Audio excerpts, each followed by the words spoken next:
in terms of like providing precision bits and shit for people to make shit that then resellers buy and then so you're super grounded in the value chain, and you know those are the people that are less likely to be disrupted.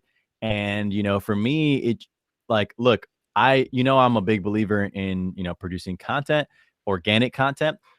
I am a believer in ads, but the thing about ads is you can spend a lot of money and get some eyeballs.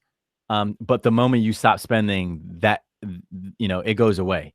Yeah. And so what I really like about organic is that, you know, it takes time to build and there's a long tail. However, you build brand affinity. And as long as you continue, you know, as you continue to nurture it, it doesn't go away. And to some degree, even if you stop, you preserve that brand affinity. However, you know, you alluded to like you maybe want to do other things. So I don't know, but like I don't know how all in you're looking to get. But if I were in your shoes and if you tell me that you are in the I want to fucking still grow this business, then I would likely spend time developing or producing content around how much you know about fucking precision bits. And now here's the good news. The bad news is 99.9% of people aren't going to give a shit about precision bits. But the good news is that the 0.01% of people that will care are people that are also very likely to buy. Yes. Okay. And so there's an interesting inverse like relationship with audience size and intent to buy. So it's like, you know, if I'm making content around, you know, like, you know, something that's super consumery and that there's a lot of like, you know, appetite for, that doesn't necessarily is not going to really translate one-to-one with respects to intent to buy. Sure. Whereas the more you niche down, you're going to be making hyper specific types of content where you're just showcasing like how much you know about this. And also I want people to know that, you know, you come from this family business, like you have decades of like, you know, DNA in this. So that could really shine through. So I would try that. However, you know, because I've seen my friend's business work really well and he does no content, he thinks I'm fucking crazy for doing content. Yeah. And you know, what he does is he just bangs down the phone. And do you have like a CRM tool and stuff that you use? No. It's still pretty archaic. You know, the guy's 65, 66, old school guy. So it's something I have to, you know, I've tried the CRMs, things like that. It's something, you know, it's also a learning process for me that I have to implement to teach him too. So it does take the time. Yeah. Yeah, man. So look, you know, after I've gotten a good enough sense now to feel like I have a pulse of where you're at. And like, for me, you're just at an interesting crossroads where the reality is that you've built the business to the point that you're at now, where like, you're at the crossroads of like, do I put more effort to get more results, or do I let it cruise there and transition to something else? Because it's clear to me, like, you're a smart guy, you know how to run this business, you have chops here. Like, the answer to grow more is to staff up more, which, you know, means you're bringing people on, you're investing in systems, you get CRMs, you get more sophisticated reach out, you do content, but that's going to turn into its whole fucking animal.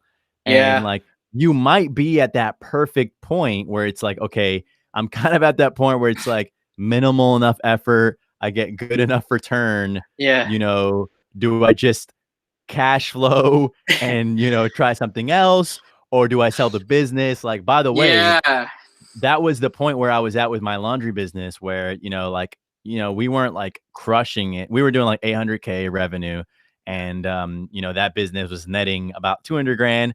So it wasn't like getting fucking crazy rich, but I was like, all right, like this is decent. I know how to grow it more, but then I got to really, you got to put in those extras. Know that I want to do that and go the long haul in this business. So me personally, this is a personal decision you'll have to make. I really wanted the narrative of selling a business young. Yo, me too. But like, yo, bruh. So anyways, like, it's funny, like, actually, because you know, I'm following your story. I actually did hit you up probably like a year ago actually, and you actually gave me you answered me. It was pretty fucking cool. But the concept was you actually said you knew somebody that would be interested in possibly seeing it. You know what I mean? I had to send you the business summary and things like that. So it was there. You know, it could be, you know, it depends where I want to take it, obviously. But at the same time, it's like, all right, well, am I at the fence, you think, where it's more, how do I turn it to the asset instead of liability? You know what I'm saying? Like, okay, yeah, I got it right now. I got to put the money in to make it kind of coast. If I didn't put any more money into it, probably coast. But at the same time, I don't know. I'm like, if I guess I'm not putting any money to it, it's not a liability, right? Did I just answer my fucking question? Yeah. I mean, but I see what you're saying. It's like, all right, you can get it to autopilot to the extent that you develop the infrastructure that allows it to autopilot, which means a little bit of a heavier lift. Like, for instance, like I have a buddy of mine. He runs a yoga business. He's got 65 employees at the yoga business, and he makes less margin, but because he chooses to staff up more. So he, you know, he had to hire the trainers. Then he got a manager to hire the trainers. Then he got someone to manage the manager. And so like anytime he got to a point where he was spending 70% of his time on a particular task, he felt it was time to hire for it. So like you could either do that task yourself and stick the cash in your pocket, or you could say, I'm going to net less and staff up more and have less responsibility, so to speak. And so there's just that sliding scale, you know. Another consideration is like, what's your revenue range? Like where, just so I know, like where that's at 400. It's 400,000 a year in revenue, sales revenue. And then gross, I don't know, up to like the gross is like 200, you know, something like that. So it's there. It's there. I'm like, if I didn't touch it, put it this way. Also, another factor was, you know, my age when I was able to obtain this type of money. You know, you know, I was young, so I started traveling. You know, eventually, you know, I tapped into it. So, you know, I was like, all right, well, shit. Now I'm like, all right, cool. Like now I'm really trying to take it seriously and stuff. I'm feeling the growing pains more now than I should be because it's a 10-year-old business. But it's like, all right, well, but at the same time, you know, I'm trying to make up for that as well as grow. So it's like a whole bunch of shit going on, but I definitely see where you're coming with that for sure on the margins and the net loss, which makes sense. But let me ask you though, like, you know, what do you want to do? Like, I know you're indecisive, but like, play that out for me. Like, are you looking to set it up so that it coasts and invest a little bit more energy, or are you looking to like sell it? Or do you want to buckle down and continue growing it for another like few years? I think I'm at the point right now where, you know, I find myself looking online more and asking people more how to sell a business more than how to grow it. So, you know, I think I'm telling myself that, you know, was it unconsciously or consciously, whatever, but I'm basically telling myself where I want to go, and it seems like it. But at the same time I think I just, even if it's one of the most successful of my 3 companies, whatever, of that concept, something about selling it at the high point at where it's at right now and kind of just doing the same thing for the other 2 type thing, or even for something else, it turns me on more. I don't know what the fuck is, you know why, bro. I don't know why, but and I'll tell you, man, there's not, as like I've gone through that, there's nothing more fucking baller than just doing it.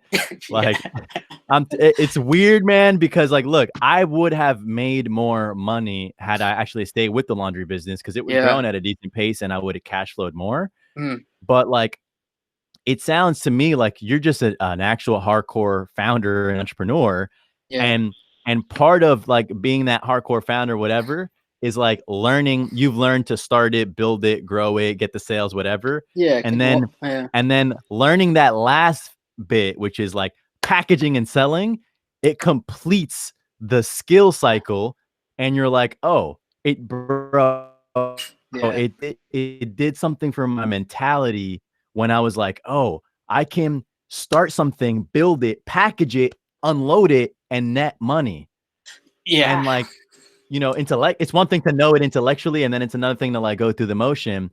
So like, man, and right now the way your business is priced, I'm sure you know, because it sounds like you're doing some research, but you usually go 4x the EBITDA.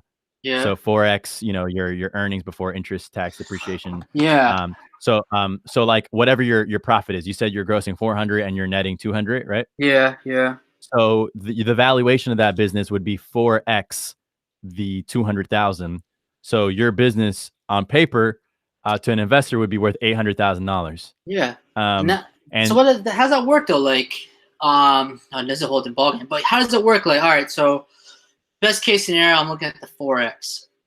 Mm-hmm. Do I do the same concept with the sales, or just do I keep it sustained at that at that 800, or how does it work for someone who would have interest? Because again, it's a service more than it's a non-touching. You can touch the product a little bit, but it's not really like you know what I mean. Like I got you. So then, great question. So now we're getting into and we only have a few minutes here, but we can cover a lot in a little bit time here. So now you're getting into packaging to sell, right? Because now you're asking this question where it's like, okay, cool. If I want the $800,000 price tag, like, how does that work? Because you don't necessarily have proprietary products that you're selling. However, what you do have is a proprietary client list, right? So that's your book of business of customers, and that in and of itself is worth paying for. The other thing that you would have to develop, it sounds like either way, whether you want to grow the business or sell the business, you have to develop the sales process a little bit more, because no one who buys a business is going to be comfortable with like your sales process being, I don't know, I got one 65-year-old guy who kind of just, bangs the phone down. Yeah. Right. So as a result, I want you to spend a little bit of time developing your sales process. So where you say, hey, look, this is our sales approach. It's a 3 touch point system. We find him here. We reach out. We have this exact script that we use.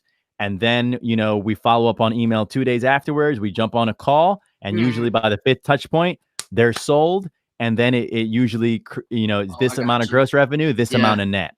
Yeah. So if you can put that, Phil, into one document, that's your sales process. Okay.